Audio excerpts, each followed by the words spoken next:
সীমান্তগুলোতে নতুন করে তৎপরতা বাড়িয়েছে বিজিবি। পুশিন এবং চোরা চালান রোধে টহল কার্যক্রম ও নিরাপত্তা জোরদার করা হয়েছে। এ নিয়ে বিস্তারিত জানাতে চুয়াডাঙ্গা থেকে আমাদের সঙ্গে সরাসরি যোগ দিচ্ছেন শেখ সাদিক। সাদিক, সীমান্তে বিজিবির তৎপরতা কেমন দেখছেন? নতুন করে পুশিনের কোনো ঘটনা ঘটেছে কিনা?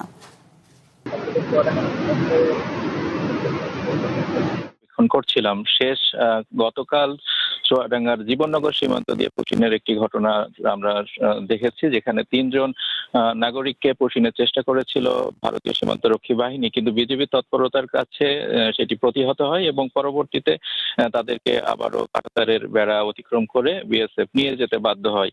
তো তারপর থেকে আমরা সীমান্তে দেখেছি যে এখানকার যে বিজিবি সদস্যরা রয়েছে সেই সদস্যরা সীমান্তে তৎপরতা বৃদ্ধি করেছে, নজরদারি বাড়িয়েছে এবং সীমান্তে সব ধরনের চোরাচালান এবং পুশিনের ঘটনা প্রতিরোধ করতে টহল জোরদার করা হয়েছে। তো আমরা বিজিবির সাথে সাথে যেটা দেখতে পেয়েছি সেটি হচ্ছে এই যে সীমান্তে এই যে বিজিবির কার্যক্রম, টহল কার্যক্রম, এখানে বিজিবির সাথে সাথে সাধারণ মানুষও অংশগ্রহণ করে এবং এই এই মানে সীমান্তকে রক্ষিত রাখতে তারা সব ধরনের সহযোগিতা করে যায়। আমরা যদি একটু দেখানোর চেষ্টা করি যে আমি এখন দাঁড়িয়েছি চুয়াডাঙ্গার জয়নগর সীমান্তে। এখানে 6 বিজিবি ব্যাটালিয়নের টহল দল আমরা দেখতে পাচ্ছি যে এখনো সীমান্তে তাদের যে টহল কার্যক্রম সেটি পরিচালনা করতেছে। আমরা যে মাঠটি দেখতে পাচ্ছি, মাঠের পিছনের অংশই হচ্ছে আসলে ভারত। এর পিছনে আসলে কাঁটাতারের বেড়া রয়েছে।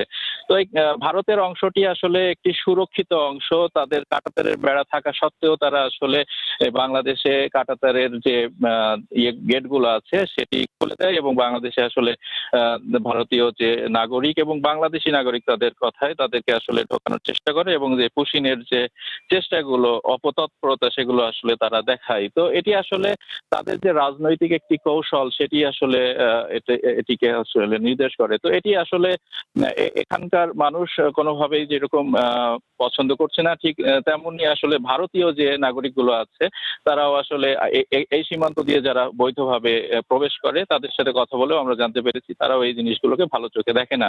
আমি চুয়াডাঙ্গা 6 বিজিবি ব্যাটালিয়নের অধিনায়ক লেফটেন্যান্ট জেনারেল নাজমুল হাসানের সাথে কথা বলেছি। তিনি আমাকে যেটি বলেছেন যে সীমান্তে পুশিনের ঘটনা রোধে সব ধরনের পদক্ষেপ তিনি গ্রহণ করবেন এবং আর যেন কোনো রকমের পুশিনের চেষ্টা এই সীমান্ত দিয়ে না ঘটতে পারে তার জন্য তার বাহিনী সদা সচেষ্ট রয়েছে। তো এখনো পর্যন্ত আসলে সীমান্তে তেমন কোনো ঘটনা আমরা দেখতে পাচ্ছি না। তো আতিফা, এই ছিল আমার কাছে সীমান্তের সর্বশেষ পরিস্থিতি। সাদিক, আপনাকে অসংখ্য ধন্যবাদ আমাদের সাথে যোগ দেওয়ার জন্য।